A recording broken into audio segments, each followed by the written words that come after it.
তবে বিশ্বস্ত বন্ধুর মতো ইরানের পাশে আছে পুতিন। মধ্যপ্রাচ্যে অচলাবস্থা সৃষ্টির জন্য বরং ইসরায়েলকে দায়ী করছে ক্রেমলিন। সংবাদ মাধ্যম আল জাজিরার এক প্রতিবেদনে এ তথ্য জানা যায়।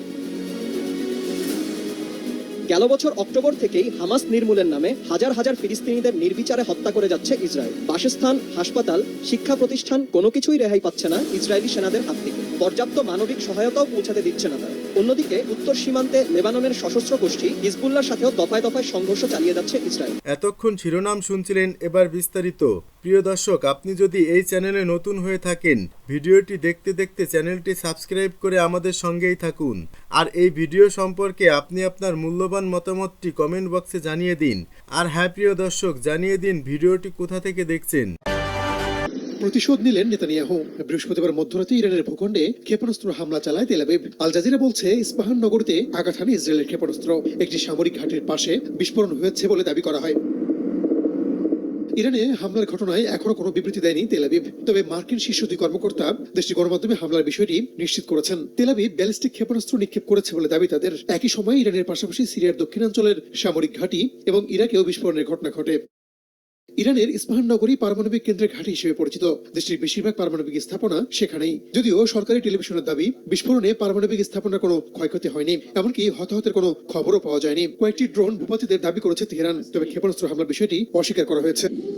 ইরানের গণমাধ্যমগুলো বলছে হামলার পরপর তেহরান, ইস্পাহান ও সিরাজে বিমান চলাচল বন্ধ রাখা হয়, যদিও সেগুলো পরে চালু হয়েছে। যেকোনো হামলা প্রতিরোধে আকাশ প্রতিরক্ষা ব্যবস্থাও সক্রিয় আছে। চলতি মাসের 1 তারিখ সিরিয়ায় নিজেদের কনসুলেটে হামলার জেরেই গেল শনিবার ইসরায়েলি ভূখণ্ডে সরাসরি হামলা চালায় ইরান। এরপর থেকেই প্রতিশোধ দিতে মরিয়া হয়ে ওঠেন নেতানিয়াহু। একের পর এক হুমকিতে পুরো মধ্যপ্রাচ্য জুড়ে উত্তেজনা বিরাজ করছে। যদিও বিশ্লেষকরা বলছেন উভয়ের হামলার ধরন একই রকম। দেখে মনে হচ্ছে তারা শুধুমাত্র নিজেদের সক্ষমতা যাচাই করতেই পাল্টাপাল্টি হামলা চালিয়েছে। তবে ইসরায়েল যে ইরানের পারমাণবিক স্থাপনায় হামলা চালাবে তা আগে থেকেই অনুমেয় ছিল, কারণ তেহরান পারমাণবিক বোমা তৈরি করছে বলে অভিযোগ তেল আবিবের। ইরানের কাছে পারমাণবিক অস্ত্র আছে বলেও দাবি করা হয়। ইস্পাহান প্রদেশের কাছে আকাশে বিপজ্জনক বস্তু শনাক্ত করে দেশটির আকাশ প্রতিরক্ষা ব্যবস্থা মুহূর্তেই সেটিকে ভূপাতিতের দাবি করে বিবৃতি দেয় ইরান। এই ঘটনায় আতঙ্ক ছড়িয়ে পড়ে মানুষের মাঝে। ভোরের আলো ফুটতেই পারমাণবিক অধ্যুষিত প্রদেশটির জারদানজানে সতর্ক অবস্থানে দেখা যায় ইরানি বাহিনীকে। এ বিষয়ে ইস্পাহান প্রদেশের জ্যেষ্ঠ সেনা কমান্ডার ব্রিগেডিয়ার জেনারেল সিয়াভাস জানান, সন্দেহভাজন বস্তু গুলি করে নামানো হয়, কোনো ক্ষয়ক্ষতি না হওয়ারও দাবি করেন তিনি। ইরানের রাষ্ট্রীয় টেলিভিশনে বলা হচ্ছে কয়েকটি ড্রোন ভূপাতিত করা হয়। শঙ্কার বিষয় যেটি ছিল সেখানে ইরানের পারমাণবিক স্থাপনা ক্ষতিগ্রস্ত হয়েছে কিনা। আন্তর্জাতিক পারমাণবিক শক্তি সংস্থার প্রধান রাফায়েল গ্রোসি আশ্বস্ত করেছেন এমন কিছু ঘটেনি। এই ঘটনায় ইরানের আকাশে অভ্যন্তরীণ বিমান চলাচল স্থগিত করা হলেও কয়েক ঘন্টা পর তা তুলে নেওয়া হয়। উপসাগরীয় অঞ্চলগুলো দিয়ে জাহাজ চলাচলের উপর সতর্কবার্তা জারি করা হয়েছে। তবে হামলার আগে যুক্তরাষ্ট্রকে অবহিত করে নেতানিয়াহু প্রশাসন, কিন্তু আক্রমণের বিষয়ে সম্মতি দেয়নি বলে দাবি করেছেন এক জ্যেষ্ঠ মার্কিন কর্মকর্তা। সিএনএনকে তিনি বলেন, ইসরায়েলের বিষয়টি কোনোভাবেই সমর্থন করেনি হোয়াইট হাউস। এদিকে সাবেক এক মার্কিন জেনারেল মনে করছেন ইরানের জন্য এটি ছিল গঠনমূলক বার্তা। তবে ইসরায়েলকে তাৎক্ষণিক পাল্টা জবাব দেওয়ার কথা ভাবছে না তেহরান। পরিস্থিতি বিবেচনায় নিজ দেশের নাগরিকদের দ্রুত ইসরায়েল ছাড়ার অনুরোধ জানিয়েছে অস্ট্রেলিয়া। একই বার্তা দিয়েছে যুক্তরাষ্ট্র। গত 1 এপ্রিল দামেস্কে ইরানি কনসুলেটে ভয়াবহ হামলা চালায় মিত্রদের। তাই ইরানকে শায়েস্তা করতে নানা ফন্দিও আটছে তারা। তবে বিশ্বস্ত বন্ধুর মতো ইরানের পাশে আছে পুতিন। মধ্যপ্রাচ্যে অচলাবস্থা সৃষ্টির জন্য বরং ইসরায়েলকে দায়ী করছে ক্রেমলিন। সংবাদ মাধ্যম আল জাজিরার এক প্রতিবেদনে এ তথ্য জানা যায়।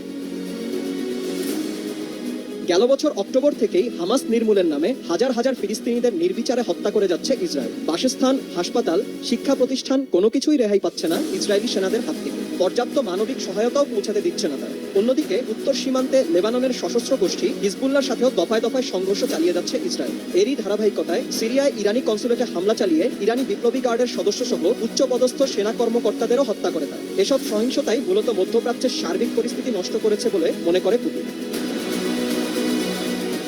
ইসরায়েলে ইরানের হামলা নিয়ে গেল মঙ্গলবার ইরানের প্রেসিডেন্ট ইব্রাহিম রাইসির সাথে ফোন কলে আলোচনা করে রাশিয়ার প্রেসিডেন্ট ভ্লাদিমির পুতিন। এ সময় পুতিন জানায়, অঞ্চলটিতে বিপর্যয় ঠেকাতে উভয় পক্ষকেই সহিংস আক্রমণ থেকে বিরত থাকতে হবে। ক্রেমলিন মনে করে এপ্রিলের শুরুতে ইসরায়েলের হামলার প্রতিশোধ নিতেই ইরান পাল্টা হামলা চালিয়েছে। ইসরায়েলকে সতর্ক করতে অনেকটা বাধ্য হয়ে ইসরায়েলে হামলা চালিয়েছে তারা। তবে ইসরায়েল পুনরায় কিছু না করলে ইরানের তরফ থেকেও হামলার কোনো সম্ভাবনা নেই বলে জানায় রাইসি। স্বাধীন ফিলিস্তিনের প্রয়োজনীয়তাকে সবসময় উপেক্ষা করে আসছে ইসরায়েল সহ পশ্চিমা মিত্র। উল্টো ফিলিস্তিনে ইসরায়েলের চালানো বর্বরতা মুখ বুজে সমর্থন করেছে তারা। এ কারণে ইসরায়েলপন্থী দেশগুলোকে বরাবর তিরস্কার করে আসছে পুতিন। জানিয়েছে পাশের দেশের সহায়তা নিয়ে সরকার জনগণকে বন্দী করছে রিজভী। পাশের দেশের সহায়তায় নিয়ে সরকার দেশের জনগণকে বন্দী করে রেখেছে বলে অভিযোগ করেছেন বিএনপির জ্যেষ্ঠ যুগ্ম মহাসচিব রুহুল কবির রিজভী। রাজধানীর দিয়াবাড়ি এলাকায় আজ দুপুরে আয়োজিত কারামুক্ত নেতা কর্মীদের সঙ্গে সংবর্ধনা অনুষ্ঠানে তিনি এসব অভিযোগ করেন।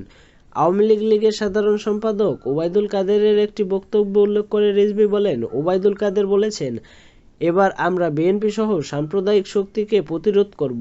তিনি বলেন, ওবায়দুল কাদের সাহেব এরকম কথা বলতে একটুও লজ্জা করল না। পৃথিবীর মধ্যে সবচেয়ে ভয়ঙ্করতম সাম্প্রদায়িক শক্তি এখন পাশের দেশের রাষ্ট্র পরিচালনা করছে, একমাত্র তারা ভারত। আপনাদের সরকার সমর্থন জানিয়েছে। বিএনপি এই নেতা আরও বলেন, তাদের একজন কূটনৈতিক বলেছেন যে ইন্ডিয়ার চাপে, ইন্ডিয়ার কর্মতৎপরতায় আমেরিকার রাষ্ট্রদূত নাকি চুপ হয়ে গেছেন, পালিয়ে গেছেন, এরকম একটা শব্দ ব্যবহার করেছেন। এত বড় সাম্প্রদায়িক শক্তি যারা ভারতের রাষ্ট্র ক্ষমতায়, তাদের সঙ্গে আপনাদের বন্ধুত্ব, আর আপনারা এখন বলছেন সাম্প্রদায়িক শক্তিকে দেশ থেকে তাড়াবেন। সরকারের আলোচনা করে রিজভী বলেন, আপনারা দেশের মানুষের হৃদয়ের ভাষা বুঝতে পারেননি। আপনারা শুধু পাশের দেশকে খুশি করার জন্যই কথা বলেন, এজন্য অবাধ সুষ্ঠু নির্বাচন দেন না, এজন্য মত প্রকাশের স্বাধীনতা দেন না, এজন্য জনগণের সব নাগরিক অধিকার আপনারা কুক্ষিগত করেছেন। রিজভী অভিযোগ করে বলেন, আজ দেশের আইন আদালত, আইন শৃঙ্খলা রক্ষা বাহিনী সবকিছু আপনাদের আওয়ামী লীগের হাতের মুঠোয়। কোথাও কোনো প্রতিষ্ঠানিক স্বাধীনভাবে কাজ করতে পারছে না। শুধু বিএনপি নয়, সব গণতন্ত্রকামী জনগণে আপনারা বন্দী করে রেখেছেন শুধু পাশের দেশের সহায়তায়।